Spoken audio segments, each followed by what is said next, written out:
thought about doing it right now. I realized that they are really connected there. It's the same, it's on the same lines, same traces.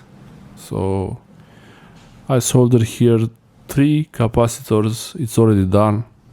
I think it's not bad soldering. It looks a bit shiny. If it's shiny, it's great. You don't want it to be dull, the soldering paste, the soldering iron. If it's shiny, it's a good contact. It was drying and it's a solid connection. 470 microfarad. 3 pieces, 470 microfarad, 16 volts. To 680. 1360. 4